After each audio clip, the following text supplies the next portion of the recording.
Hello साथीहरू, मैले चाहिँ आज मेरो बिरालोको भिडियो किन लिएर आएँ भन्दा चाहिँ यसलाई कतिजनाले तपाईँले देख्नुभएको थियो होला है। यसको नाम चाहिँ मिस्टी हो अनि मैले चाहिँ यसलाई 2 महिनाको हुँदा लिएर आएको थियो हामीले। अनि यतिकै खेल्दै ठुलो भएर 5 महिनाकोहरू भयो होइन, हामीसँग बस्दा ओर्दा। अनि यसको 3 महिनाको भ्याक्सिनेसनहरू पनि सबै कम्प्लिट भइसकेको थियो। त्यसको बादमा चाहिँ यति ठुलो पनि भइसकेको थियो, निकै खेल्ने भइसकेको थियो।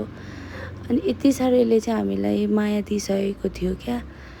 अनि जस्तै अब बिरालो कुकुर चाहे जेसुकै होस्, आफूले घरमा पालेको कति माया हुन्छ, कति अट्याचमेन्टहरू हुन्छ नि त उनीहरूसँग।